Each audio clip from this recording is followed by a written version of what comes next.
Bam, bam. There we go. We should be recording.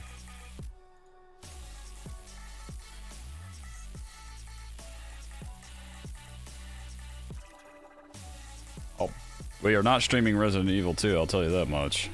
We're doing a just chatting. There we go. Alright, it's updated now.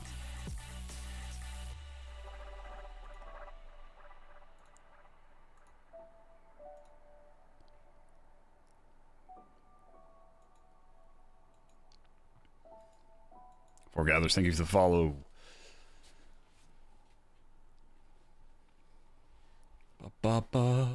Just giving everybody a little bit of a chance to get in here before I get started. We're going to try to keep it a little brief here. I'm not going to go too long, hopefully today, but we all know how that goes. Last time I said that, I ended up on here for about an hour and a half, 2 hours, so that's fun. Let me swap my mice here, because this one's kind of a pain in the ass to use for this particular setup.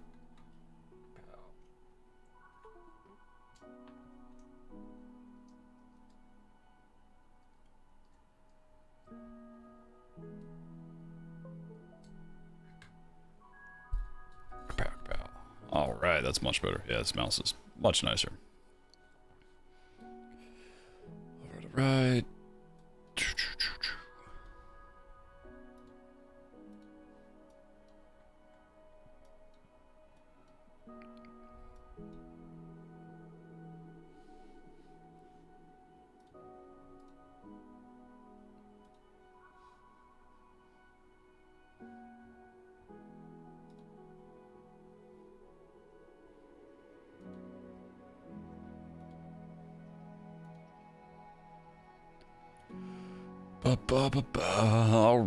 Alright.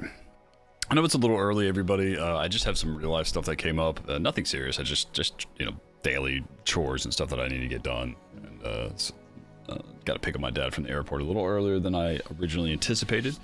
So we're gonna go ahead and kind of get started here. I want to. I gotta sync these up real quick. Spy.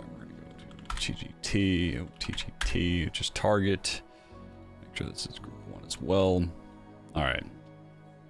Alright. Welcome everybody. Welcome. I hope you guys all had a fantastic week. I know it was a little choppy, a little strange this week.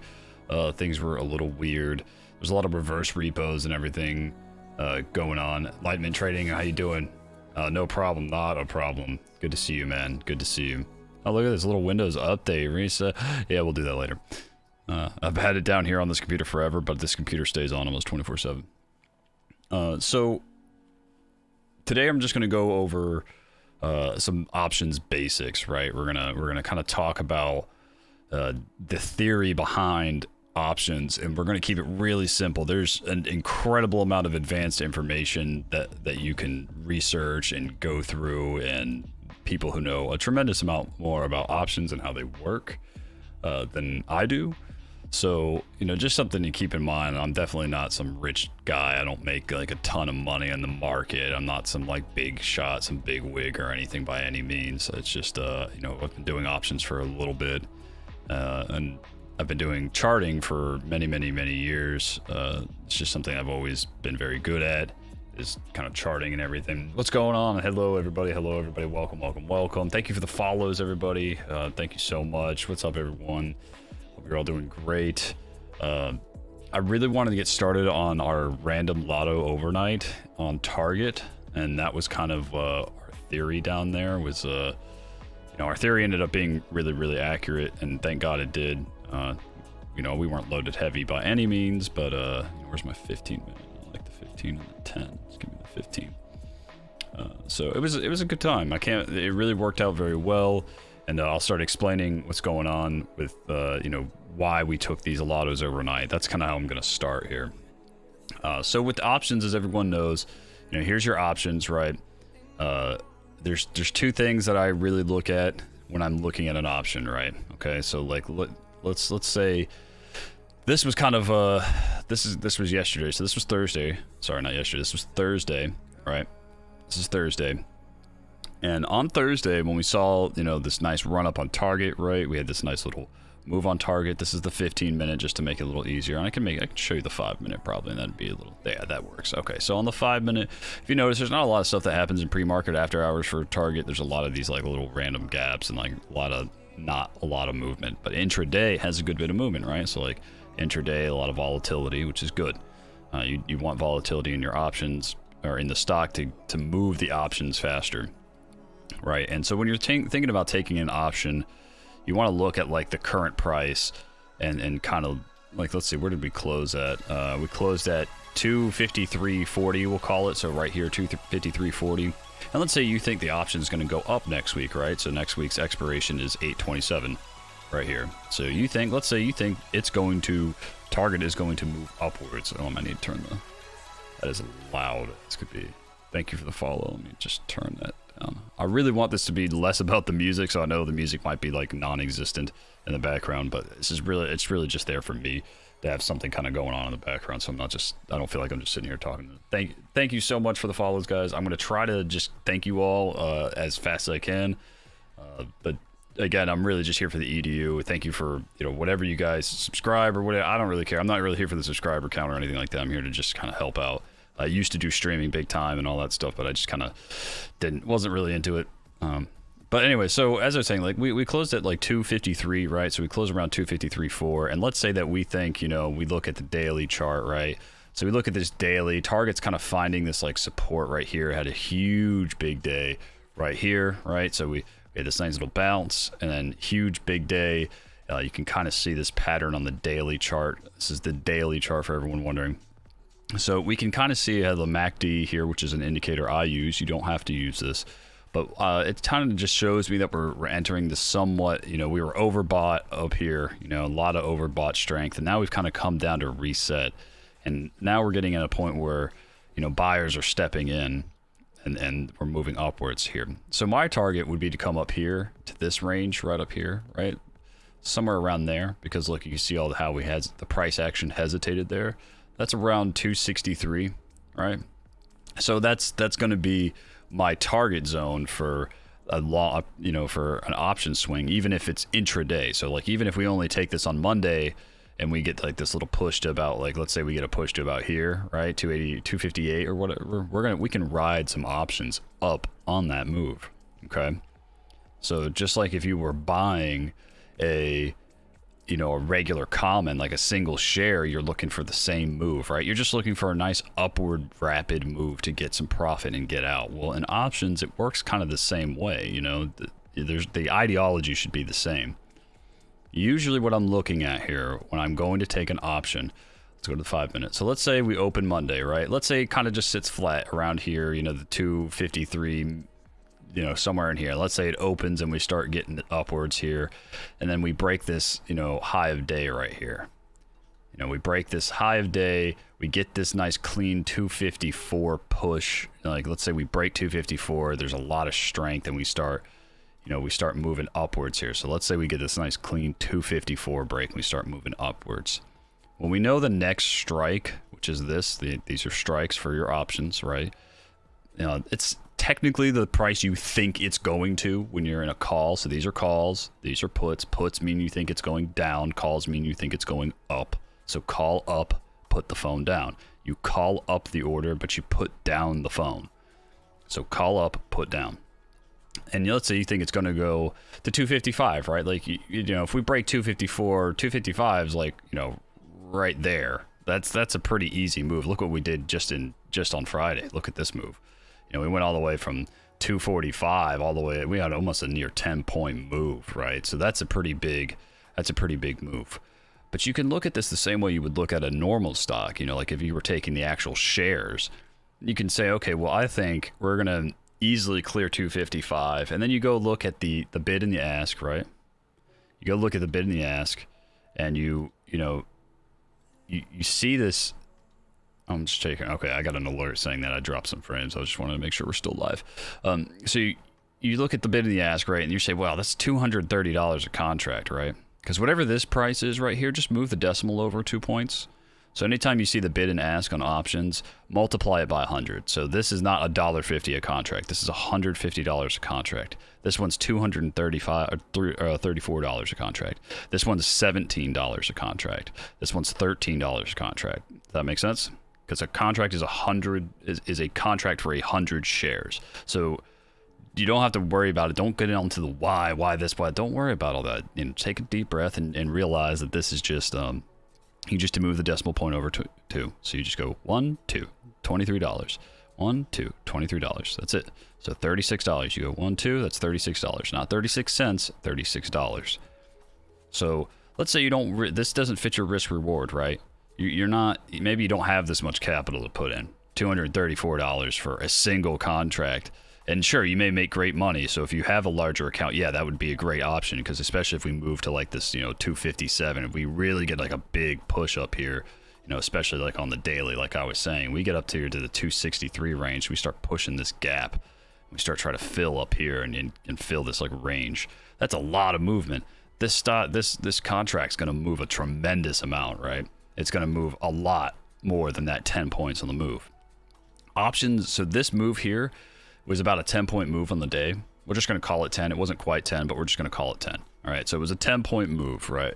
You get more than just $10 worth of price action.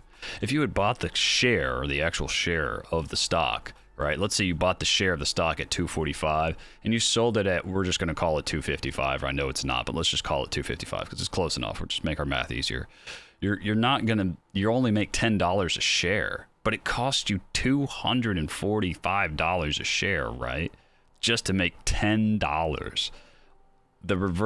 This contract is $234, right? Let's say we had taken this in that day. As this is rapidly moving upwards, the value of this contract will be way more than that $10 move. You don't need to worry about why. Don't worry about all that. Just know that as long as the momentum of options is still there. So in this case, we're in calls, right? We think it's going up. So this rapid rise in momentum will cause the value of the contract to rise rapidly, much more rapidly than the value of the stock. And that is why options get appealing to a lot of people, because the money you make out of this move is much more than the $10 move you make on actually buying the stock. Let's see if it'll let me actually pull this one up here. Oh, I should just be able to click on it, right? Yeah, okay, so here you go. So here is the value of this contract, right? So this is just a chart showing the value of the 255 strike contract. On Friday, it opened at about $1. We're just going to call it $1. It opened at about $1, and the highest it was $2.65. Again, multiply this by 100. So this was $100 a contract, and it moved at a peak of about $265 a contract. That's 165% return on you buying this option. That is much more, obviously, than the $10 move of the actual stock, because the actual stock moved about $10, which means you're only going to get $10 a share out of that price action. However, if you were on, I don't need that, we can move that.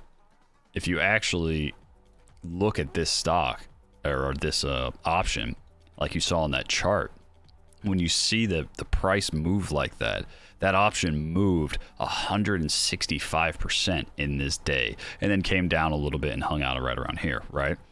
So it's pretty wild the return you can get on options. The flip side of options is there is an expiration date right here. This is when the option you either have to actually initiate the option, which is a contract, because remember, we're dealing with contracts.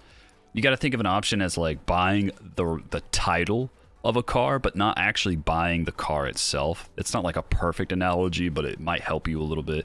We're not actually buying the stock. We're buying the right to buy or sell the stock. So so a call is the right to buy a stock at a certain price. So let's say I actually wanted to exercise this option. Well, we'll use 240. So this one's in the money, right? We're beyond that price point. We're beyond $240 a share. Okay. So let's say we're at 250, again, 254. We're just going to call it $254 a share. And let's say you actually wanted to exercise that option. you know, the big wig money guys sometimes will exercise the option and get 100 shares at $240 a share, but the stock price is at $254 a share, right? So they'll benefit that profit per share. Now, most options that you see here are sold and then they expire worthless. That's what I mean by expirations. The scary part about options is if you're wrong, you may never recover this value. So let's say you thought it was going to go down, right? And you bought this put. Well, as the stock is moving up, this put is losing money hand over fist. You're just bleeding money out, right? It's not good. You're getting crushed. You're losing a ton of money. And let's say you get to August 27th and it never went down, right? You know, you get to August 27th, the value never went down. Target just kept ripping face, and your contract is worth a penny, you know, so $1, and no one's going to buy it. You're not even going to be allowed to sell it for $1. Plus, it'd be pointless. That dollar is just nothing. You know, it's not worth selling it. And it gets to August 27th, and it expires worthless. That's the scary part about options, is that, you know, if you're not careful and you don't take your losses quickly, you will lose everything that you put into the option versus taking a short loss. You know, that's just one of those things where you gotta be really careful about the options expiring. So generally 99% of options are sold before they expire or before they're exercised. So that's like the basics. That's what these expirations mean. So it will expire worthless by August 27th. It will expire worthless by September 3rd. It will expire worthless by September 10th. So obviously, if you go further out of the money, which it looks like it's not going to... Oh, there it is. Okay. If you go further out of the money, Weeble's just having problems populating this for me. The price action. Typical Weeble things. But so the value as you go further out into expirations, notice how, like, if we go to March 2022, look how expensive these are. It's $1,000 a contract right here, you know? Well, that's because you have all the way till March 2022 for it to hit this 280 strike price. That's a long, long, long time. So if you're ever looking at a long-term trade, just know that the more time you buy, which is what I call it, buying time, which means you're buying an expiration further out, it's going to cost you a lot more, but it offers you a lot more security in the fact that the odds of, like, let's say the stock dips, right? Let's say the stock dips and then comes back and then moves back up. That little dip isn't going to scare you because you have all the way till September 24th or, you know, like March 2022 and for that value to come back. But if you're in like a March or an August 27th here and the value starts coming down, let's say like tomorrow or Monday it opens up and it's just tanking, the whole market crashes and you're in a 255 strike for August 27th, that option is probably going to expire worthless. You know, if the market's just crashing and you're in a call, because, you know, call up, put down. So if the market's crashing and you're in a call, which means you think it's going up, that the value of this contract is going to decrease rapidly. You're going to see a dramatic sell-off right there, right? So like in the money, here's one that went in the money, 252.5, okay? So look at the red days that we had. Look at this. It peaked at $600 a contract, but then we had 3 or 4 days, or about 2 days. What is this? Yeah, about 2 days. About 2 days of red, right? So, you know, when you see 2 days of red like this, as you see the value of that is decreasing rapidly, but this person still has time because they bought, you know, the 827 contract. So they could either average down just like you do on a regular stock, or you could sell it for the loss instead of losing everything. That's pretty bad. What's up, Tony Stark? Morning. Let me give me 1 second here. How do I? There we go. Bam. Is it reasonable to be down 50% in an option for next January or March? It can be. That depends on how you're swinging the trade. You know, that's something we'll get into in a more advanced section. I kind of want to just cover some basics today on how options work. But in long-term positions, like a January 2022 option or something, you have plenty of time. And there are times when you should, just like a regular trade, you scale in. So like you get a starter position and then you scale in and average down on the dips as necessary. But you have to determine that yourself. That's a pretty advanced question, but a good question. I will answer that. I definitely would like to talk about that kind of thing in another session. So using Target as the example, right? So on Thursday, we got towards the end of the day. It was kind of a really good open for Target. This is a 5-minute chart, so it doesn't quite show everything. So I think I will just go to the 1-minute chart here. So here's the 1-minute chart, right? So Target had this gap up, actually. I believe this was, I'm pretty sure this was a halt of some sort, because I doubt it was, but this is very unusual to see on a stock this large. So this was a great move. You could have played this off open. I don't really care to do that, but if you're quick on the money and quick on the draw, you could have played this on open. But on Thursday, we watched the price action, right? Stalled right about here. Couldn't really break that 250 range, right? Couldn't really break the 250 range. So you could have taken a put here and rode this down, but we didn't. We were in other trades. But right around here, we saw a last-minute Unusual Whales alert come in, right? So Unusual Whales is a great service. I'm a big fan of it. It just shows you alerts for options orders. And this is the alert that we got. Look at this. So around, about 49 minutes before close, we saw this giant $3 million alert, right? And that's $3 million for Target. 230C, okay? So 230 strike for the 820 expiration. Don't worry about all the rest of these numbers, right? What you're looking for is how much did they spend? About 3 million. It was for the 820 strike, and it was for the 230 contract. Okay, so let's go look at that setup. I can't go in because obviously we're past 820, right? So what we did is we took some lottos, which, lottos just means we went really, really, really, really small in our size. It means we took like a single contract, maybe a couple. And we took if you give me just a second, I'll tell you the exact strike that we took. I got to pull up my Webull mobile here and look at the history real quick. History, where's the target? 255 calls. So we took the 255 calls, right? I had 3 of them, 255 calls, but for the 820 strike. So they were really, really, really, really cheap. I can actually tell you how much I bought them for. I got them for $10 a contract, right? So I got $30 total. It was $30 total. I got 3 of them for the 255 strike for a now expired 820 contract. They were super, super cheap, right?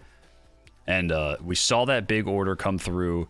We saw this big whale come in, 230C. You don't have to take that strike. I obviously didn't. I took a 255 strike because they were much cheaper. They were $10 a contract, $30 total for 3, which means it was super cheap. This is a big money order right here. It's in the money, which is what this means right here. It's in the money. You could have just checked the stock price, $230. You could have just checked the stock price, and obviously we're above $230. What does that mean?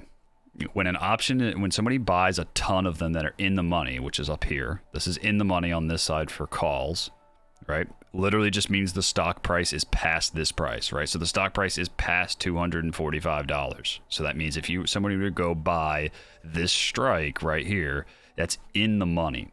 When something is in the money, the market makers will sometimes have to hedge or, basically buy or sell for that position, right? So let's say somebody buys 1,000 contracts at the 245 strike or something like that, and they actually want to exercise those options, which means they want the shares that are allowed for them to buy for those options, right? They want that's what they want. They want the actual shares for the contract of the option.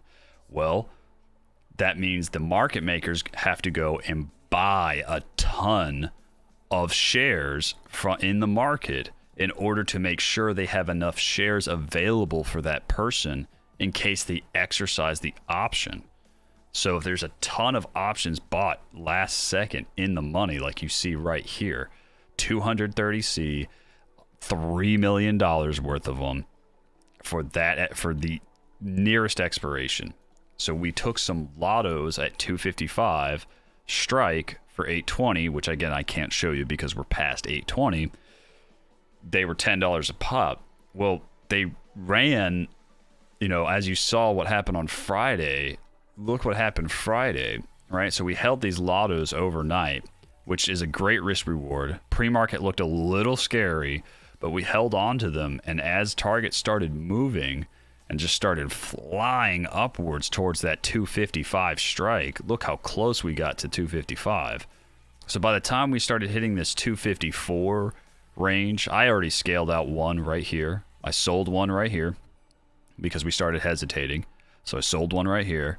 I kept two, saw this bounce, again, just like a regular stock, right? So here's the resistance. We couldn't break it, broke it, came down, tested it, resisted, came up, tested it one more time with the 50 MA right here, which is a moving average. We got that 50 MA, and if you notice, we never really broke below it. There's a little false break here, bounced up. Look at this. Got a bounce, so I had no reason to sell, right? No reason to sell, no reason to sell, no reason to sell, no reason to sell. When we got up to 254, I had already told myself, before we try for that 255 break, I'm going to sell one, if not two of them. So I sold one here. When we came here and bounced here, I sold the other, just even though it was probably honestly going to keep ripping, and it didn't. So thank God I got out. It didn't really fade all that hard. As you see, we kind of just stuck up here, which is a good sign.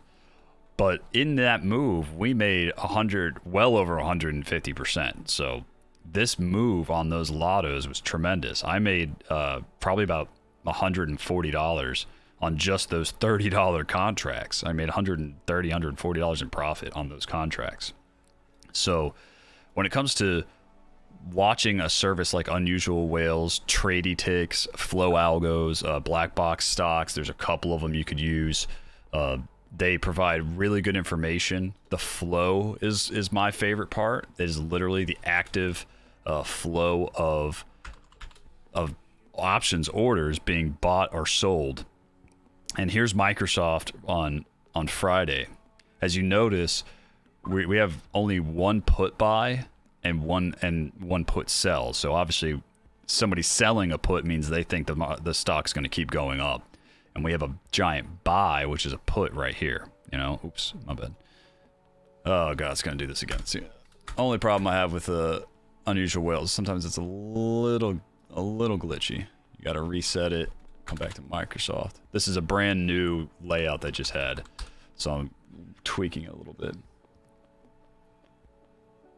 Yeah, it's basically the tape, but for options. And as you see here, we can tell large multi-million-dollar buys for calls still for further out in expiration. This is just called the flow. It's literally the flow of options being bought and sold. As you see, we still have a lot of big money orders coming in for 827, 2 million, 2 million. That's a lot of bullish flow, right? So we have a lot of bullish action on Microsoft. So let's move over to Microsoft. Target's a little harder to explain, but Microsoft had a really a ton of bullish flow on it. So Thursday was great. I played it on Thursday. I didn't go heavy on Thursday, unfortunately. I should have really gone heavy. And then as you see here, what happened on Friday, it went absolutely nuclear again. And I cleared a lot of my lines on here, so there were a lot more lines, but I cleaned them up last night when I was doing an impromptu session in Discord. So you can kind of just see it right here. See how I've just in 2 seconds, I already created a channel just for you to understand where the flow of everything was going, right? So just bear with me just a second. Let's see if I can pull up.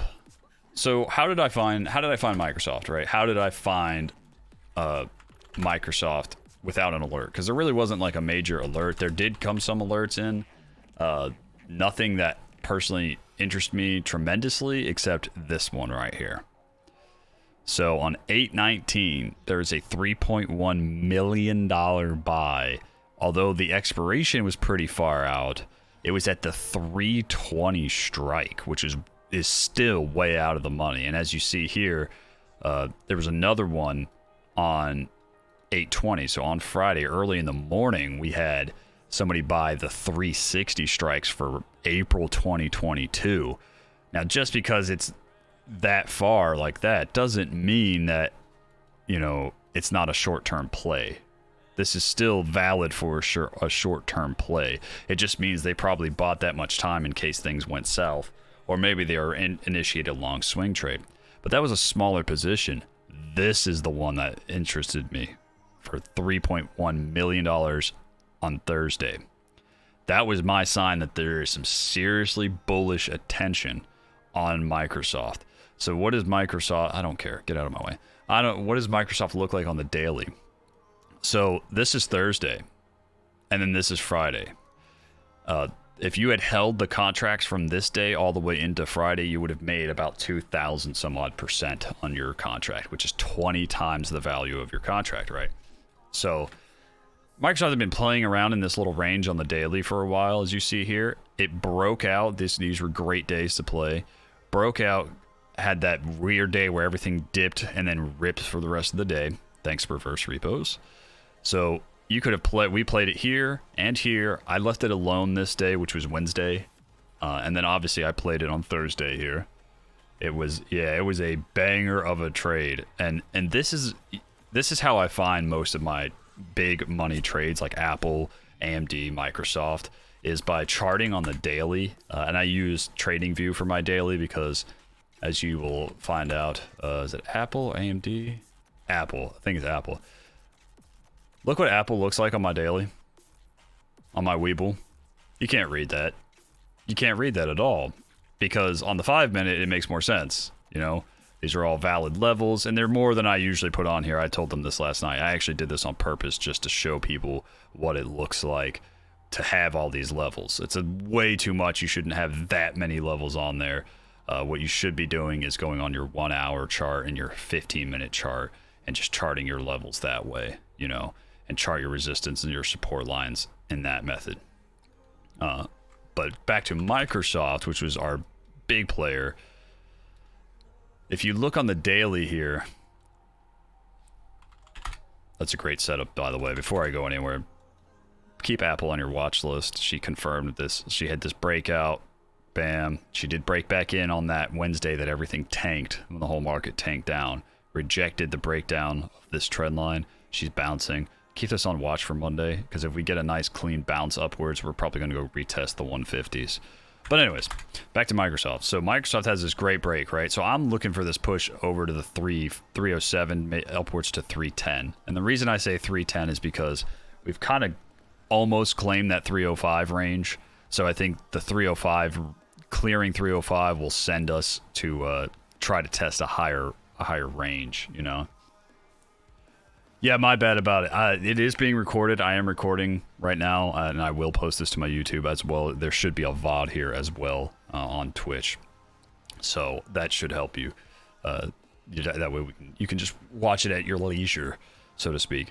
So when Microsoft broke out this first time and I saw it kind of come down to retest this, I knew right away that we're either going to come here and try to retest, and if we break down, it'd be a great put, right? We would get a put probably down to about this level right here, the 274, 275 range. As you see right there, nice little taps right here. So there was some kind of support right there. Somewhere in that 274, 275 range, there was going to be some support. So I was actually looking for a breakdown in case it, the worst happened. The MACD is also really overextended right here, which showed me that we could break down further. However, there was so much bullish flow on Thursday on Microsoft that we just tore through all of that really rapidly. And this was the banger of a day. This was one of the best days I've traded. I actually didn't real money trade this too much. I took my 180% on a really small contract and got out and was paper trading it. And the reason why is because it's August and I was getting slapped in early August, and now I've kind of recovered and gotten into the rhythm again. But as you saw here, this breakout had very little hesitation to keep going. It just pretty much tore straight through, right? So that's a sign. If you combine that with the flow and you see it just getting slammed with call buys for multi-million-dollar positions, that's a pretty good sign that this is going to have some bullish momentum. Here's some two big ones. Like I said, $2 million buys for 827. Even though they're in the money, it's just a way to, oh God, I did it again. I did it again. That's 50,000, right? 500,000. And we need to do Microsoft. This new layout they have, I've told them there's some problems with it. Like if you click on this, it brings you into like analyzing it, and it like throws off your whole filter. So I already reported it to them. But so you have these two multi-million-dollar buys, right? They're the same strike, the same expiration. This is big. This is what shows me a lot of them. I mean, like here's an $11 million buy. I mean, this is what shows me that the flow is bullish still on Microsoft. Don't worry about these, how it says bearish, right? Bearish directional, bullish directional. If you notice, it's just people probably taking profits on their calls. Notice how it's just call sells. Like people are just, there's only one put buy. Yes, it's $1 million, which is pretty substantial. But it's just one put buy compared to millions and millions and millions and millions and millions of dollars worth of calls being bought. So just something to think about if you do look at these kind of flow algos, and that there's plenty of services that offer this. But this shows me that we're probably going to try and test that 310 range. You know, we're probably going to go up there and try and test that 310, which is about there. About that. So 310 is my price target at the moment. I knew that if we crossed 300, we would rapidly fill 305. And that's because, like I said, you're getting these big alerts at 360 and 320. That just shows me that the flow itself is just, again, hyper bullish. So what does that look like on the 5-minute chart, right? Or 10, here's a 10-minute, but we'll go to the 5-minute. So on the 5-minute chart, you know, on this move here, we took the 820 expiration, so I can't show you the strike, but let's just pretend that this is what it looks like. Let's just pretend this is the 820, you know, strikes. These will be cheaper on expiration Friday. They're called 0DT, 0 days till expiration. So like when we get to August 27th on Friday, these will be way cheaper. Okay. And they will also be more volatile. So please be very careful. I don't recommend new options traders taking 0-day expiration. So August 27th, if you're trying to trade Microsoft, you need to be probably doing September 3rd expirations in case things go south. It will kind of give you a little bit of extra oomph and a little bit of extra time to recover any potential losses. And it may be more expensive. That is true. It is way more expensive. The 305s are $420 a contract compared to $279 a contract. But it will, again, protect you from potential losses. It'll give you a little more time to recover. So that's a risk reward you yourself have to judge. So how do I find what strike I want to use? Like, let's say I'm ready to play this again on Monday. Let's say it shows strength. Pre-market opens. Let's say it just hangs out around here, right? So pre-market opens, let's say it hangs out around here, right? Maybe it comes up here, starts showing some strength over, actually that's a pretty good line. I'm going to put that line right there.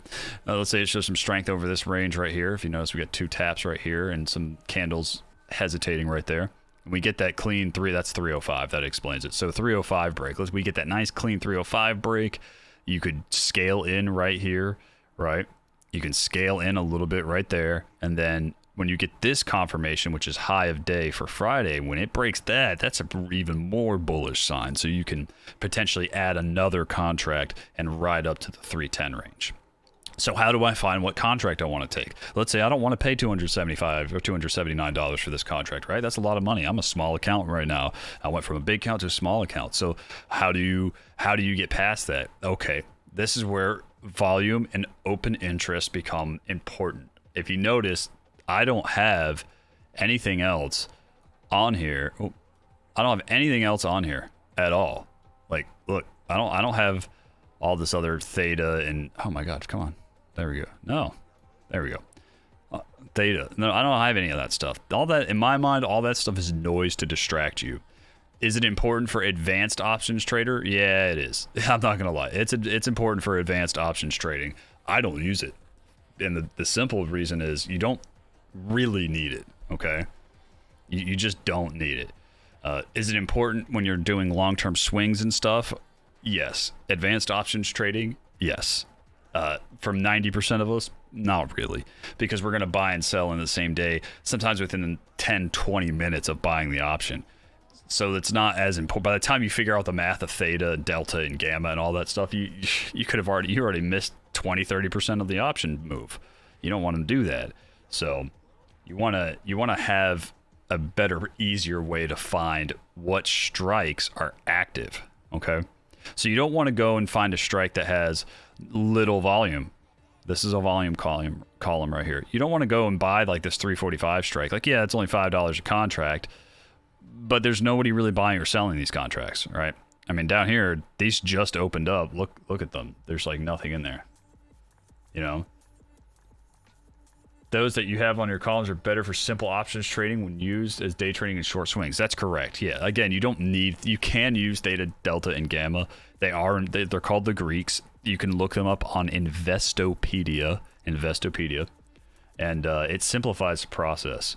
Tremendous. Yeah, there you go. Tony just said it. Mr. Tony Stark just said it. Thank you very much, Tony. It simplifies the process tremendously. They are important, to be clear. The Greeks are very important, but for simple options trading and execution for day trades and maybe really short-term swing trades, it's just not that important. It really isn't. By the time you calculate and do all that crazy thing and pay attention to theta over this or delta under that or gamma over that, that's way too much. It's way too much. So when you look at the volume, right, you don't even have to look at open interest. This is something I've started doing. It's a little complicated, but I will...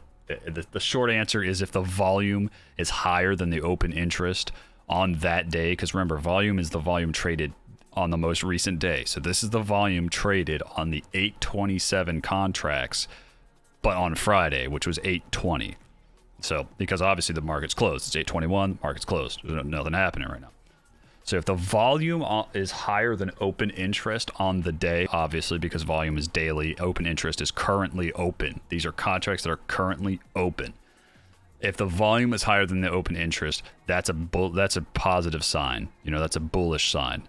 The same is true for puts. You know, the same is true for puts. But generally speaking, you know, I only pretty much ride calls. I do play some puts, but for the most part, I'm a bull. I'm a perma bull. I'm always bullish on everything. So you can kind of ignore the open interest for you new players and focus on the volume. So let's say $279 a contract is too much for you, right? And for me, honestly, yeah, that's too much for me. I'm not going to pay $279 a contract right now. So the best thing to do is go find something what's the next highest volume out of the money? Because this is in the money for calls. This is out of the money for calls. What's the next highest? Well, this one, 310, right? So it's 18,000 volume. Okay. And you could do this. This one's good too. This one's good. This one's good. This one's good. This one's okay. Not so much. This one's okay. Not great, but not bad. There's good volume here. Nothing crazy. Good volume. I like this one a little better because, again, open interest. But if you don't have open interest, you got to start looking at the volume and say, this one's pretty good. Like, I know we have 43,000, 11,000, 18,000. But if there's like 7,000, 4,000, that's good. That means these are still being targeted. And again, if you go down here, these 355s are dirt cheap. For a very, really clean, like let's say we get this and we get a nice push on Monday. We get a nice push to like 310. These 355s could go from like 3 cents to maybe 6 cents. And you could make a 100% play on that because there's a decent volume around there. That's a little riskier, a little more advanced. You don't want to go too far out of the money. It's very dangerous. The further out of the money you go, the more dangerous it could be. It becomes very difficult for new traders to manage these positions because they're so volatile. When they're really far out of the money, they're very volatile. This is 50 points out of the money. That's volatile as hell. So you want to target something a little closer. So like the 320 is what I would be targeting because they're only $25 a contract. They have good volume, good open interest, right? The volume is higher than the open interest, but we still have really good volume relative to the big dog volume. So the big dog volumes are up here, right? And even though this one has more volume, it's also twice the price, literally twice the price. And this is a good risk reward, 320. We know the 310s and the 320s have been getting slammed on unusual whales, right? So we know the 320s. Here's some 315s. Here's a 335, some 300s, a lot of 300s. I can even go and, you know, go to the strike range and say, let's find anything over 310, right? Let's go find anything over 310 that's also 500,000 or more. Well, here we go. So here's everything that's being bought and sold. Here's some 320s for 2 million. Here's some 320s for 2 million. Here's some 315s, 655,000. 315s for $1 million. There's some sells in here too. These people probably just taking profits. Again, that doesn't mean it's bearish. It just means these people are probably taking profits.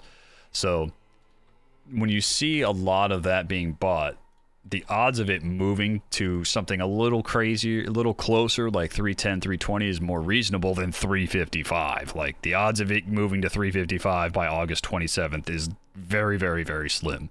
That's a serious 50-point move in 5. That's 10 points a day. That's probably not going to happen. So just be aware of those kind of things. So this strike right here, a lot of volume, right? That's a good sign. Good sign, good things. You know, let's go use Target as an example again. We did Target a little earlier, but see peak volume right here. Look at that. So that's a good strike price to get. It's a little pricier, but that's a good strike price to get. And notice how we don't really have any major volume otherwise. These have a little bit of volume and some open interest on them, but they're dangerous. They're pretty far out of the money. This is one of those situations you're just going to have to judge the risk reward of the $90. There's not really another good, valid strike that new players should be taking. So the volume here is what indicates a good position to go in, because that's where all the volume is. Remember, just like volume price analysis on a regular stock, on like regular trading, just regular stock, like buying and selling stock, not options, you still follow the volume, right? Well, we do the same thing in options. We're going to follow the volume. Like, why would we go somewhere where why would I go buy this one? There's no volume. Nobody's buying that. Why would I go buy, there's 3 contracts traded. Why would I go buy that contract? So for Microsoft, on Monday, I'm looking for it to hold this 304 range, maybe tap down to 303 here, and then bounce up and come further. I'd prefer it to just kind of go right in here, and then rip past 305. I'll add here, and then, you know, that's my risk reward. Again, I'd put my stop loss about 303. So like if the price comes down here, I'll probably sell the contract and let it, you know, tank on through, and we could either ride puts or whatever. But in this instance, I'm going to look for it to hold this range, right? And come break and see if we can test the 305. Give me a nice clean break over 305 and the previous high of day, which was, let me close that little over here, which is 305.84. The 305.84 break is going to confirm to me that the move is now bullish, and we are going to continue this uptrend right here. You know, this nice little uptrend we've had over the past 2 days, which I really like, because if you notice, this is kind of like a nice, like, clean line. We're getting this nice, like, clean line right here. You know, you could do this with your charting and do something like that, but if you notice, we don't get, like, this really clean picture. Like, this has a lot of room to come sideways and bounce up. And it is a valid trend line. You know, this is a valid trend. It's from, you know, it's from the pivot into the next pivot, and, you know, we'd like to see this pivot and bounce. But that's advanced charting. Really what I want you to do for all the new people in here is, I said this last night in Discord, you know, get your 5-minute chart out, maybe your 1-hour chart, and do this. See how, plot these resistance lines, you know, go on your 1 hour, and, you know, right here, there's a lot of nothing in the 1 hour. So maybe you have to go down to like the 15-minute, right? And figure out, okay, well, what's really going on in here? Okay, well, we know, like, right around in here, right, there's something happening right there. You know, right around in here, there's something happening here. The price action stalled here. These kind of stalled here. This bounce, you know. Like, there's valid price action to show that is a valid resistance. Here's a great one right here. Here's a great one right there. Look at that. It's price action, bounce. This was the gap down on Wednesday where everything gapped down. There's nothing you can do about it. That's just the market. You just chalk that up to the game. Notice how that line right here tapped right there. Price hesitation. All the way back here almost became support right in there. And again, your lines don't have to be perfect. You just need to understand when you're doing your resistance lines that somewhere around these bars, and I always give a little leeway on either side. I imagine a cloud around these things, like a little cloud on either side of the bar. and that is like the range that it was going to, you know, potentially stall. The price action will potentially stall around this range, around this range, around this range. Don't worry about, okay, well, this wick, I need to adjust it about 4 degrees down right here because this wick wasn't, oh wait, now this wick's not touching it. Don't worry about all that. That's gonna make you a terrible trader. Like, just don't, it needs to be valid. It needs to have some actual points touching it as close as possible, but don't be getting so scientific that you can't just trade because you're too busy trying to get these things. When using lines on large caps, how much wiggle room do you give? Large caps don't move. You know, everyone says large caps don't move. That's not true. As you can see, large caps move. This was a 10-point move. You know, large caps do move. I give it a little bit of wiggle room. Look at this. Look at this false break. The biggest thing I look for is on the 1 minute, because obviously I trade personally on the 1 minute throughout the day, and then I'll just check the 5 and then go back to the 1 minute. When I'm doing this, I wait for this. See how we had this false break? I see the candle close. I want the next candle to have pulled away. I don't want to see this, you know, I don't get in right here. I wait for this next candle to confirm that we're moving upwards. So it's not so much about wiggle room so much as like you want the candles to show and prove, here we go, we broke through here, right? This candle started moving upwards. So I would go long right here. Like I would take my contracts right here, because that right there is a confirmation that we're pulling away from this. Even better is that this next candle came down, tested that. Again, I'm not panicking. I'm not panicking here. I know this is probably my stop loss down here, right? So like roughly that, because this is the bottom of this little consolidation. This is roughly my stop loss. If we had broken through that, I would have gotten out, you know. But I would have gone long. This test and rejection is like, you could have added more right there. You could have gone long on this candle, right? And then you could have, let's see if I can just do vertical lines. You could have gone on that long on that candle. And then because this one confirmed the rejection, you could have added right here and then just held your risk reward again down to about this right here. And that way, if you had broken through this, you would have known, okay, the move's over, and you just take your small loss and you get out. But it didn't. Notice how we pulled away a little, even though these wicks right here are kind of long. And this is something good for new traders to look at as well. So you see how these, I'll get rid of this just to show you. So you see how these wicks right here are really, really long on the top? That's a sign of weakness. Now, I'm not going to panic, but you just have to be aware that, hey, the buyers aren't really as strong as we'd like them to be. So I am going to watch this chart and just kind of pay attention. Okay, still some more weakness, but the price action's still moving up, but a little weak right here. A little weak, a little weak. Okay, nice green candle. All right, now we're starting to see some consolidation. Definitely lower volume. That's why these candles aren't that big. Lower volume, right? But nothing that makes me want to sell. Like, look at that. I have no reason to sell. Why would I sell? That we didn't break down. The price action's still moving upwards. So, no, good. We're good. We're good. Oh, wow. Really good strength. Yep. Okay, cool. We're good. We're good. Okay. All right. Now, again, these lines weren't here because this wasn't here. Like, this is a new all-time high after, this is all new all-time high. All of this is new all-time high. So we just have to judge, oh, this is 305, right? So we got that nice, where's the 305 break? So 305 is like right there, you know, so we get this nice clean 305 break. You should scale out, you know, sell 1 or 2 of your contracts. You should be scaling out right here, all right? And it does, just hold it. Again, I have no reason to sell. We're way up in profit, right? And, you know, if you notice something, see how these candles are sitting right here? And look at that. Look at how many times that's prior resistance turning support now for this bounce play, which is great. This is a really good sign that there's still strength. So you sold one of, let's say you got in, like I was saying, you know, you got in right here. This was your signal right here to go in long anywhere in there, you know, because we didn't break down. So anywhere in there. Let's say you went long and you're just waiting for the big move and you put your stop loss, you know, like right there. Okay. So and obviously the stop loss is completely different, but I'm just saying when the price action gets below here, you would sell your contract. Okay.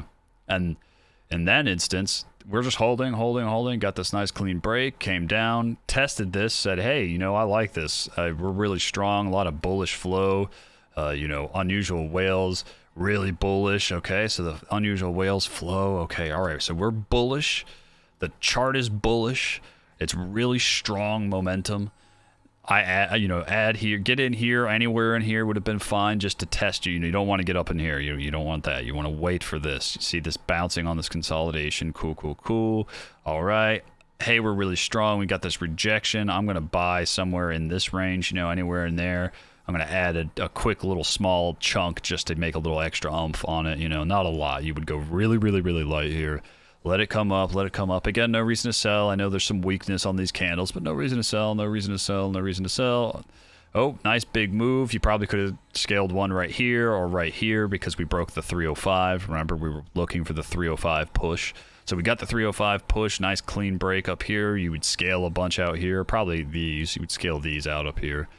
And then, you know, okay, came down. I still have no reason to sell. Let's, you know, my stop loss would be like right in here somewhere. No reason to sell, Oh, got that nice clean 305 break. You should be scaling or selling. It's the same thing. Scaling out is selling. Scaling in is buying. You would scale out right here. And this, anywhere in here, you should have scaled most of your position and only held what we call lottos, you know, which means you're only holding like one contract with low risk. And you'd put your stop loss like right in here. So once the price action confirmed, again, this didn't confirm, this is just a breakdown. I would want to see the next candle try to come down, then I would get out. This candle came up, and then when I saw the weakness right here, this up here is where I sold the last of my contracts. I would sell my lotto here. I had no reason to hold any further. Now you could have gone advanced and bought here and then like sold up here and then bought here and sold, but I'm not here to teach you how to scalp today. I'm just here to show you that trading, if you notice, a lot of you who don't trade options, this looks just like you were trading a small cap, right? This looks exactly like you were trading a small cap. PMCB, I think, was the small cap we had that tore face the other day. Yeah, so here, look at that PMCB. All the way from $3 to $9. If you notice, and then it peaked at 11. I forgot about that. If you notice, and then 12 in pre-market, and then tanked. I think this was an offering right here. Oh God. If you notice, it's the same way. It's the same way as you trade small caps, right? Like, you know, buy here, sell up here somewhere.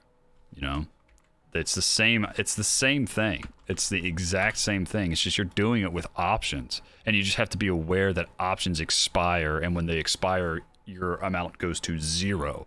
You know, it goes to whatever your contract you're holding goes to $0. So as long as you're willing to do the same things you do with regular stock, and you just manage your risk reward properly, guess what happens? Your losses are really small, and your gains are astronomical. You know. That's the difference, is that your gains are tremendous. And inverse of that is, you know, look at this. We only made like an 8-point move, right? Oops, an 8-point move, right? It was, at one point it was like a 10-point move, but made like an 8-point move. You're going to make way more than 8 points worth of, or $8 worth of movement on the options. Is it ever worth to look at the chart for the contract itself, or just stick to watching the underlying? The only time it's worth it, I'll show you a quick, I don't know how it's going to look. I don't think it'll look right if I do this. I might need to, hold on, let me stretch this out for you. Oh, dog is barking off his head. What else is new? All right, so let's see. It's going to look a little weird because I have to stretch it across two screens, like they're just right next to each other. I'm going to move over. This is what my option screen looks like. See if I can let it load real quick. This is what my option screen looks like. Let me fix this for you. So down here is where I will like put one of my options if I need to. No data? Okay, let's do, oh, this is Snell. Let's do Microsoft and then try. Oh, my dog barking. What else is new? He likes to bark at everything. Okay, so see how I have it down here? I know it's a little hard to see. Let's see if I can fix Weeble for you. there you go. I usually have it a little bigger than this, you know, so I'll take one of these charts and squish them. But if you notice, I'll do this just to keep an eye on it. This allows me to active trade. I can just buy and sell at the ask and bid right here rapidly. You know, so I can just do like one contract and then buy and sell rapidly this way. But generally speaking, I pretty much never use that ever. I tend to not look at the actual chart for the price of it unless I'm going back in time for that. Again, if I'm going back in time, that's one thing. But if I'm just live trading, I rarely go and look at the price of it. Do I actually set hard stops at 20% or so?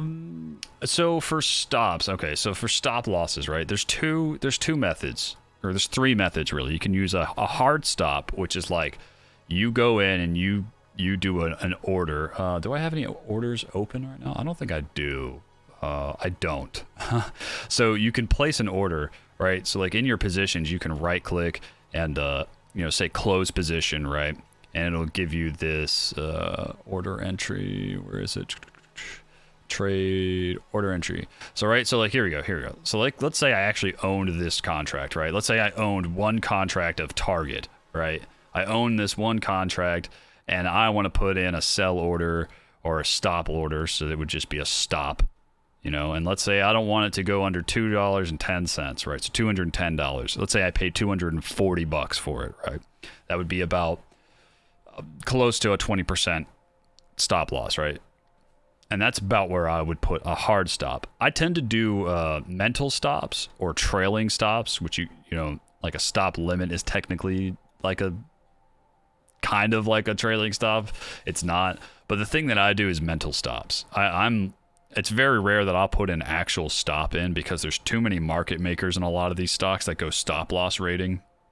The market makers will literally go and try to create stop loss rates and go just to get all the people who have stop losses put in. So in my mind, I just have an actual mental stop on my trade about 20%, and I'm obviously watching price action to determine whether or not I want to cut that contract. That's why I watch my positions in this sense pretty hardcore, which is very, like, some people probably don't say that, but I watch them hardcore. When I'm in a trade, I'm watching this price action, you know, pretty damn hardcore. So I don't recommend using hard stops, but there's nothing wrong with using hard stops. It'll prevent you from getting screwed, definitely, but it could also prevent you from the full move. So it's just one of those you have to judge by looking at, again, the flow. Maybe there's an alert coming in or something. Maybe there's a big alert. Maybe the price action is, go look at, you know, QQQ. Let's say QQQ dipped or something right here, right? Let's say this is the reverse repo right here, for anyone wondering. This whole section right here was the reverse repo. That's what this was. So this entire section right here of downward movement was the repo, and at 1:15 they were like 1:15 or something is when they confirmed it was completed around noon. Which if you look here at 12:24, we notice the price action starts moving back upwards and went apeshit the rest of the day. So just something to be aware of, something to think about. QQQ leads the tech industry, right? So Microsoft is tech. So this downtrend is the same. It was caused by that. So yeah, I am the reverse repo wizard. For some reason, I can just tell by the price action. And the hint for that is pretty simple. You just go look at the indices. And when you start seeing that ultra hard aggressive sell-off is, QQQ being the big one, because that's where all the big dogs are. Amazon, Apple, Microsoft, those are the three dragons. Yeah, I've called 7 for 8. 8 for 9 now, actually. 8 for 9. I'm 8 for 9 on reverse repos, on identifying reverse repos by price action of the market. So, and it's getting harder to tell because they're kind of running out of the big dog stocks like Amazon, Apple, Microsoft. Again, the three dragons. So Microsoft, Apple, which has been heavily manipulated recently. I tell people be careful with Apple. It looks like a meme stock. The reverse repo is really complicated. The best way I can describe it to the new people is the government, the feds loaned the banks money and they want their money back. All right. That's the simplest way I can describe it to you guys. They're just liquidating their positions in the market to pay the feds. So this happens for numerous reasons. Again, not going to go into the specifics of it. It's a little cray-cray. So for now, just know that it's them getting their money back, and it will liquidate their positions to do so. I feel like they're running out of the big stocks to liquidate, so it might get a little harder to identify. But so our plan, using Microsoft as an example. So my plan for Microsoft, let's go to the 5-minute. My plan for Microsoft is I'm targeting the 310 range, right? So I'm going to look at the 310 contracts, a lot of volume, a little pricey, maybe not fitting my risk reward. So you could go to the 315s, which have a tremendous amount of volume, and the 320s. If you take the 320s, be aware that you need really strong movement like this. Like we have to see this type of movement on those 320s. Not that you're going to lose a lot of value, but just you definitely want to see a much stronger movement. You may not need something this aggressive, but you want to see something at least like this, but like all day. You want to see like a nice clean upward trend the whole day on something like a 320 because it's pretty far out of the money. Your 310s and 315s are going to be safer, in my opinion. There's a lot of volume that happened on the 315s. This is probably where I'm going to target is the 315s, and then my lottos will be 320s. Again, we'll see where the market takes us on open and see where the pre-market takes us if we gap down or whatever. Like I said, my line is like 303. I definitely want that 304 range to hold. Wherever that is, like 304, which is right there. I know there's a lot of lines on here, but that's how I started using them. I want these kind of ranges right here to hold. I don't really need this one. I can get rid of it. But this one I want to have that 304 hold. I would like to see a clean break over 305, and then that'll tell me, the 305.84 will tell me that's the high of day, the current all-time high. That'll tell me we're going to go push 310, 315. So if you give me just a second, let me get some water in me. Holy crap. Oh, I don't know. The music's probably like non-existent, but that's okay. I don't really care. It was more just to give myself something to listen to, but I will change it up here, see if we can get something bumping. Okay, cool. There we go. So what I've been trying to work on is teaching people that the basics of options are the same as in terms of trading and the price action as a regular stock. The only thing you have to be wary of is you don't want to go you don't want to go too far out of the money. Okay, that's a nice little read. Don't go too far out of the money. Make sure there's good volume on them. You don't want to be trying to grab a contract that has 190 volume when you have a contract up here that's 43,000 volume. A 7,000 is good. This is good. Anything over like 3 to 5,000 is 3,000 would be like, it's a little sketchy, especially when the high is 43,000. Apple, let's see what Apple had going on with it. Again, I deleted all my lines on Apple because I want to redraw them. So like, look at this, 73,000 on these 150s, 26,000 on these, 39,000 on these. This is obviously the lowest I'd go. This is pretty far out of the money. We know 150 is a protected range on Apple. As you could see, we've kind of struggled to really break and hold that 150, which is like right there. Cool. Notice how like the price action really doesn't like staying above there. We had these were all great days right here. These were great. It looks like this on Apple. Here's our wedge, right? Looks like this. Nice big break here and there, right? So it's what we're looking for is a nice big move to confirm that we're breaking out of this wedge. I would like to see us test the 150, and then over 150 we could start taking these 155ers, which are really, really, really cheap. The IV on Apple is reset, which is a great thing. IV is, long story short, IV means like the cost of the contract. So like if you go to Amazon, the IV for the contracts is out of control. $3,500 a contract, like no thank you. Hard pass on that. I actually need to delete all these lines. Hard pass on that. They are incredibly expensive. The IV on them is out of control. No thank you. Not a fan. Again, Tesla, same thing. This is why I don't play them. Shopify, same thing. Don't play it. Too thick. even UPST, which has had some incredibly great trading opportunities, both on puts and calls. Too thick, no thank you. I don't like to trade those. I like to trade anything that has, you know, reasonable prices on their options. You know, AMD, we're waiting for her to decide. We're waiting for her to decide what she wants to do. The IV is a little high for something like this, but that's because we were ripping face for, you know, 2 weeks straight. So the IV has to cool off a little. So what we're waiting for here on AMD is this confirmation of this. Look, we rejected the trend line. That's great. We're waiting to see if we can break out or if we're just going to rest for a few more days. So we break out or if we rest. The only other thing I think we can talk about to really clarify, and again, just to remind people, God, I hate Weeble's new setup. Microsoft, again, we're targeting these 315s, 320s. 320s, be a little more careful. I think the 310s and 315s. 310s are a little pricey, but give me a second.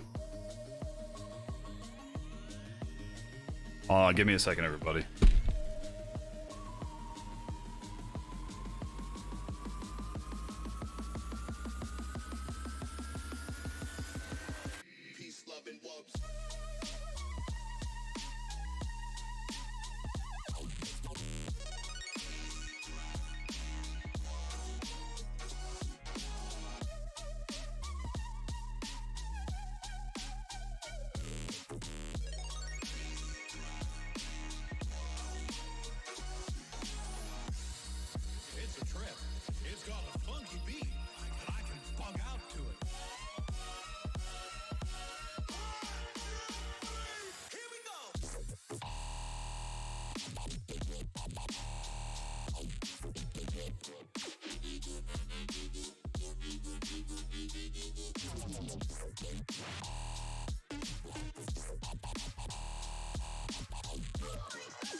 Quick doggo panic. Sorry, everybody.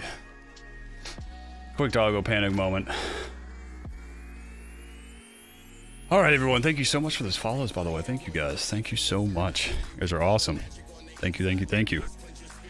Oh, sorry about that. We had a quick doggo panic moment. Mom didn't know what was going on with the dog. He is fine.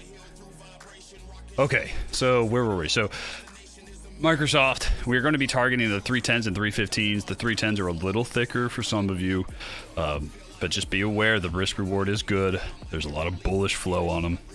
I'm very bullish on Microsoft's setup at the moment, so I think it's a good risk reward, both the 310s and the 315s. The 320s, we'll have to see if we get a much stronger conviction out of them, right? So, when I'm day trading options, is it ever worth to hold through the afternoon chop for a possible larger move by the end of the day? You have to decide this by yourself. Generally speaking, especially for you new people on options, when you hit 25-30%, you need to probably take most of your profit off the table until you get used to identifying price action and bullish flow. And once you identify price action and bullish flow a little easier, you'll be able to kind of identify what you think is a good scale out point and what you think is a something you might want to hold through, like some chop. In this instance, once you see consolidation and this hesitation to continue further, you definitely should be scaling out. You definitely should be scaling out a tremendous amount there, right? Again, because we're nearing that big 305 break, those kind of scale outs along the way. This is definitely something that you want to be aware of while you're doing all this stuff. The other thing I want to talk about is NVIDIA. So the biggest reason why, sorry, I just ran literally flew down like 2 flights of stairs to make sure everything was okay. The other thing I want to talk about is NVIDIA and why I played this 1000% runner. If you're trying to stop out as fast as possible as a market, or do not ever do a market order, no. The best thing to do would be sell at the ask. It would be better to sell at the ask. You just pay attention to the bid-ask spread right here, and sell at the ask. There is a way to do it. Usually on Webull, you can like right-click your position and just close it. I don't have any open positions I can show you that with. I don't. This account literally has nothing open on it except my AMC position. So you'll just have to right-click and close. I don't do market orders. That's a horrible idea. It's just not good. Sell at the ask. Again, most of them. I watched. I was saying the strategy was doing market. Nope, don't do that. Definitely do. Do you look more or less IV for day trade options? I don't pay attention to IV like that at all. I don't think about it like that. I judge the risk reward based off the actual price of the contract. That's how I judge my position. The risk reward based off the price of the contract. If it's, like I'm not going to go buy a $410 contract if I think we're only going to get a small move to 310 or to 210. I'm not going to do that. So definitely not something that I worry about. So why was NVIDIA just absolutely nuclear, right? If you notice, NVIDIA had a $10 million on Thursday at a $10 million buy for 827 at the 190 strike, right? So we know we're over 190, and we even we were on Thursday. This was Friday. What I did here on this contract was, let me find the exact strike it was at. If you give me just a second, I will find the exact strike. Oh my God, Weeble. I'm trying to find the exact strike. So I did the 205 C's, 205 calls for the 820s, which are obviously not visible anymore. The 205 contracts for the 820s. And what I did was, I originally took a position, off of this hold. So when we got through all this chop, like I didn't take anything on this chop, right? Once we got up here and broke through, I took some here. We came up, came down. I actually added here, rode up here, sold here, right? I sold somewhere in this range.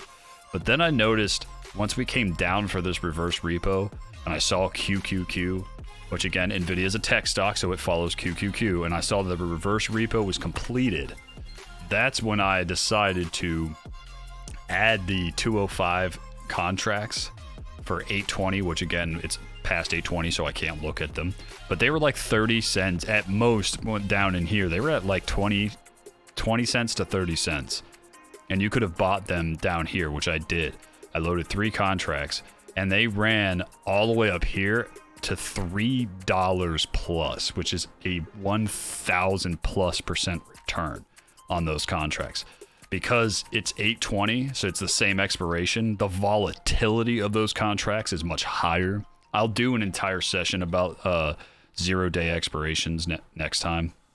But NVIDIA was the banger. And again, the biggest reason is because we saw somebody slap $10.5 million in contracts on the 827 expiration. So we knew a big money player came in, bought a ton of these contracts, and is expecting a multi-day move.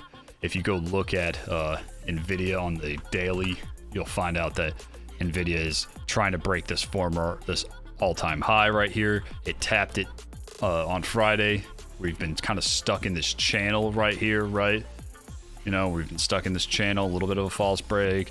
We're bouncing here. We're going to watch for this big push upwards. If we get this clean break for all-time high, my target is probably about 210 to 220, anywhere in that range. So that's what we're going to be looking at. We're going to be looking at Apple for continuation, for breakout, because look, we confirmed this wedge as resistance. We're going to try to watch for this bigger move. We're obviously watching Microsoft because I think it's going to go to 310 or even 320. And then we're watching NVIDIA for this all-time high break and confirm it. Again, confirming being the crucial point. NVIDIA's a little thicker right now because she just went absolute apeshit.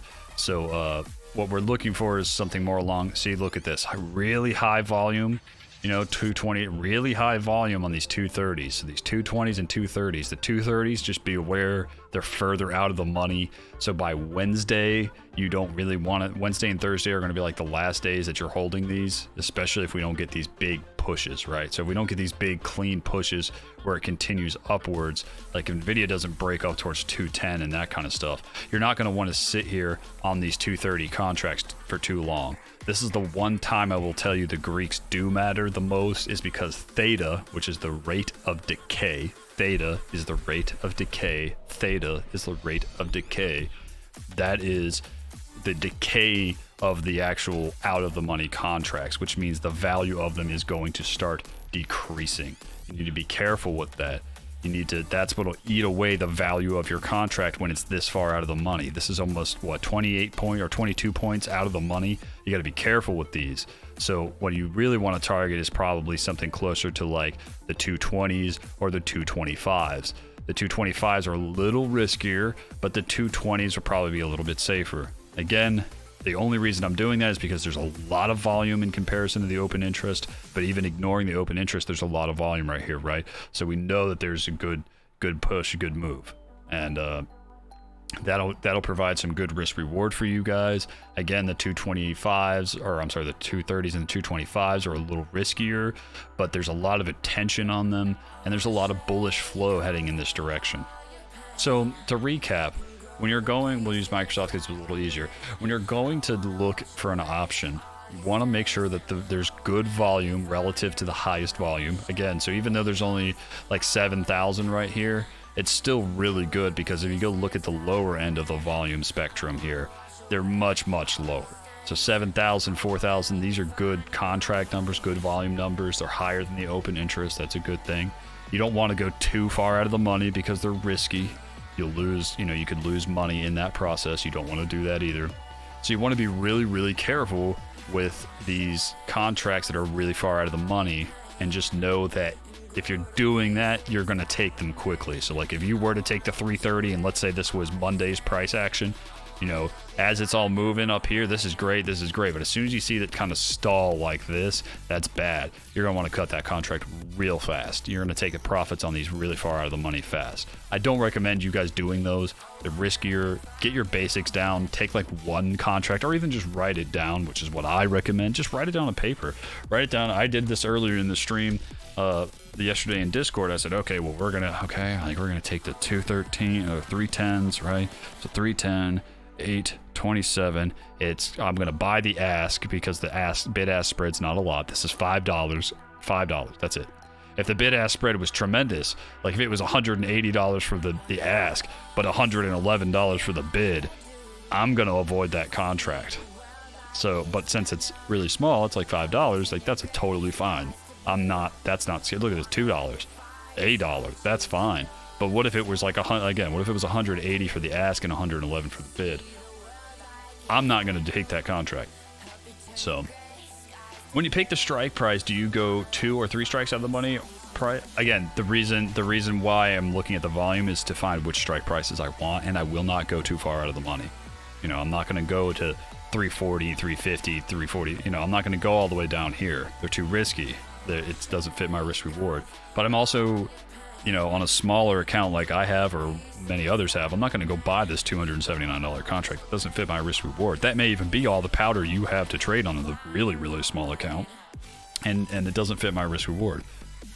For the advanced options trader in here, this option, one of the money, will freaking move, because there's a lot of volume, good open interest, and one strike out of the money, it's going to clear that 305 and just rip face, and that 305 is going to make a ton of money. But it's just a lot of money. It doesn't fit the risk reward for new traders. I don't like that. So for the new traders, your target is going to be the 315s, maybe the 310s for you. And again, if you really feel ballsy, go for the 320s. So you need to stay right around in this range, just a couple strikes out of the money. Make sure the volume is really good. The volume is what you're really looking for. You want to make sure the relative volume is good for your position. No, don't worry. I had to do this earlier than I expected, because I'm going to have to go run some errands here. Best to close out options on Friday and rebuy on Monday for the continuation, so that theta is high. Yeah, I never hold, I don't like to, I shouldn't say never, but I almost never hold contracts over the weekend, especially in August, because you just have no idea what's going on. This is one of the few times I will touch on politics, and not for any other reason other than to tell you, just keep an eye on world events. If you see things are going to shit, and a lot of chaos or a lot of just controversy or whatever, anything like that, just pay attention to that so that you know, okay, hey, there's a lot of shenanigans happening in the world right now. Like, I probably don't want to, you know, and it's all affecting the market, COVID, all that kind of stuff. Like, you don't want to be holding contracts over the weekend on anything that you're not like if you've got, if you've got September 2022 contracts, you're probably not worrying about what's happening in the next couple months. But if you have contracts that are like a week or two away, you're probably not going to want to hold those over the weekend in a month like August or September. You're probably going to want to just sit tight. Thank you so much for that follow.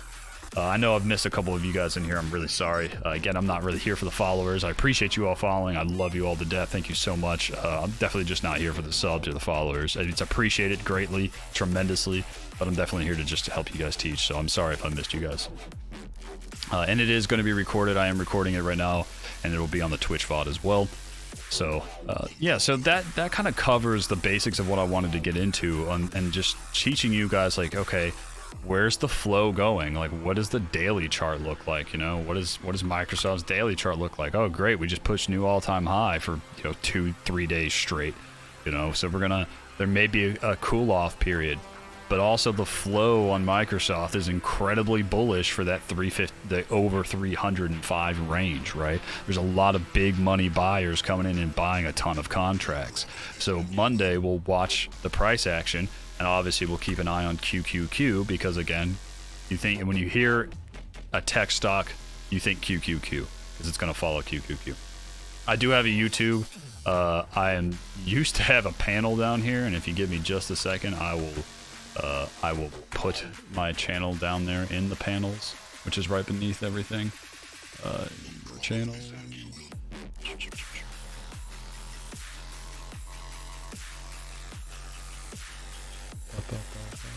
Come on, YouTube. Oh my lord. Do your thing, YouTube. I used to put a ton of things on there, which was really cool. I just stopped. It was just one of those things that I just kind of stopped doing. It got too complicated to keep up with all that stuff, so I just stopped. It was like way too difficult to, yeah, it was just way too difficult, honestly, to keep up with and make videos every single day. So let's see, add a panel, YouTube. Alright, there you go. It's in the panels down below. Blue Hawaiians coming soon. Yes, they are, definitely. Later tonight, that is my goal. Some Blue Hawaiians, which is my favorite drink. So, again, Microsoft, you pay attention. Go look at volume on your contracts. Don't go too far out of the money. Check your daily charts. If you guys don't have something like unusual whales or tradie ticks or black box stocks, I recommend at least trying it just to understand that, look, here's the flow of everything happening, right? So no puts being bought, a lot of this, and you're gonna look at your daily. Okay, where's the flow going? What is the day? AMD's resting, right? So here's AMD's resting. We're waiting for this break, and then we'll probably see some flow and maybe some alerts pop up for AMD to break higher. Just pay attention to those things. And when that happens, when this breaks this wedge, and if it breaks upwards, we're going to get a really big move, I think, up to this 118, 120 range, and then potentially push for the all-time high again. Can you share your options later? I got for reference. I will. I don't want to. I won't lie. Like, I don't want to redo that because my Weeble actually almost crashed a couple times. Basically, I'll take a picture and put it on my Twitter. For anyone wondering, I'll take a picture of it and a snapshot of it and show you on Twitter what it looks like. Because I usually have, I've got, on Weeble, you can do multi-charts, right? So, like, you can do stuff like this. Obviously, I don't have it this scrunched up, but I can do 9 different ones, and I just keep my main 3 are at the top. I have my SPY, QQQ, so, I'll do, like, SPY, QQQ, SPY, QQQ, and IWM, which are your 3 indices.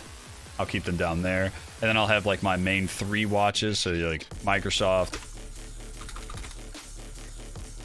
No, don't do it. It needs to be right here. AMD, Apple. You know, that's kind of how I just do all my charts. I need to sync up indicators. Cool. So, you know, obviously it's bigger than this. It's not this scrunched up. I don't have it all scrunched up like that. I usually leave it like this, and it takes the full screen.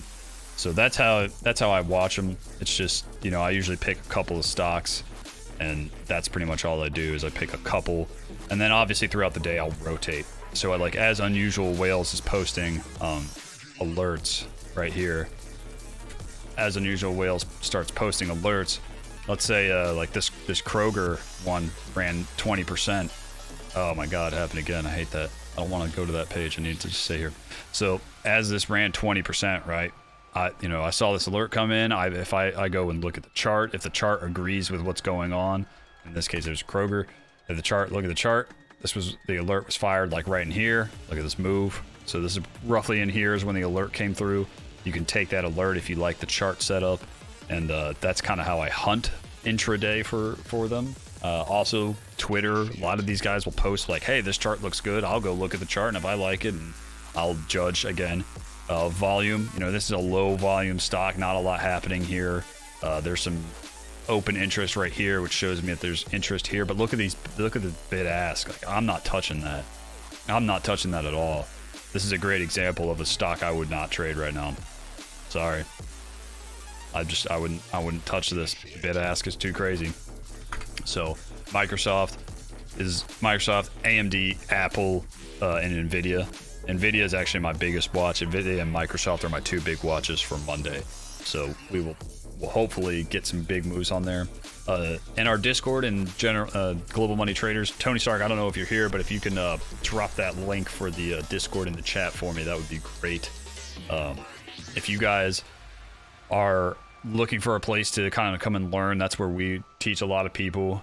You know, we're really here to just kind of help people. I'm not some big money guy. I don't make a ton of money on stocks.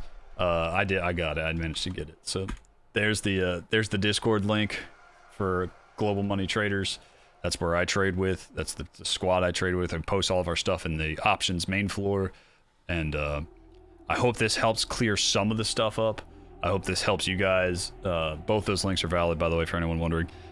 I hope this helps clear some of the issue and mystery around options. And, you know, again, you're looking for something that's not too far out of the money. You don't want to get too close into expiration. Like if it's August 28th or 26th, you don't want to be grabbing the August 27th when you're, when you're first starting out. You might want to go to the September 3rds. So like, you know, by Thursday of next week, you shouldn't really be buying August 27th if you're new. It's just too risky. We will, tell you if we are taking something that's 827.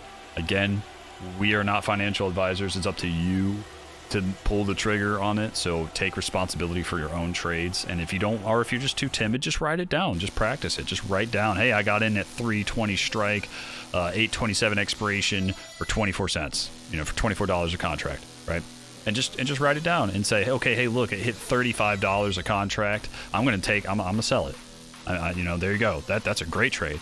$24 to $35. Like, sure, it's only, $11, but oh my God, that's almost a 50% trade you just made. So I hope you guys have enjoyed. Again, I will try to post this onto my YouTube later. I do have some adult things I need to go take care of, like running errands and, going to the grocery store, taking care of the dog, that kind of stuff. So thank you all so much for everything. I will try to do another one of these later. I hope you guys are just, having a really good time. We have Dr. Bull Shark, who is, incredibly hyper, bouncing off the walls 24/7. But Boise, incredible at trading. We also have Nola, Rodessa, who are amazing. The pre-market guys, if any of you guys ever do pre-market trading, please come hang out in pre-market. It's really, I'm talking 4 a.m. Eastern pre-market. You got to be up at the crack of dawn. But Fearless Traders is one of the best at pre-market trading, to the point where he usually makes most of his money before the market even opens, and then he's just chilling the rest of the day. So if you're interested in pre-market trading, we have regular commons trading. We play commons all the time. There's a group of people that's all they do. They don't trade options at all. And you know, I hope you guys enjoy it. Which channel for pre-market? The Office. It's still in the Office. You'll see when you get in there. And don't be afraid to ask us questions. We'll try our best that we can. Yeah, Fearless is the pre-market GOAT. We try our best to help out. Don't be afraid to ask. Just let us know. And like I said, take it easy. Practice first. Yeah, White Goodman is amazing. White Goodman is incredible as well. But practice first, guys. Don't be afraid. Like, there's no rush. This isn't you versus me. This isn't you versus this other person. This is you versus yourself and you versus the market. That's it. Don't worry about how much I'm making or somebody else is making, or hey, this person makes way more money than me. Don't worry about all that. It's not about them. It's not anything about them. It's about you. It's about finding financial freedom. It's about finding a way to make extra money. Maybe some of you are like your job. If you really like your job, but you just want a little extra money and be able to do something to generate some income, this is it. So no problem, guys. I hope you all have a great Saturday. Enjoy yourselves. Do some studying for the new people. Go and learn to do these little supply demand zones, support and resistance. Please, please, please, please go watch that. Please go learn that. Enjoy yourselves. Other than that, don't spend more than an hour or two on the screens today. Get out, go outside, get away from these screens, enjoy yourself. Don't put in an hour or two of studying today and an hour or two of studying tomorrow, and come join us during the week, and we'll do the best we can to help you out. I hope you all have a great one. I'm out of here. I always end every stream with, as always, stay calm and conquer.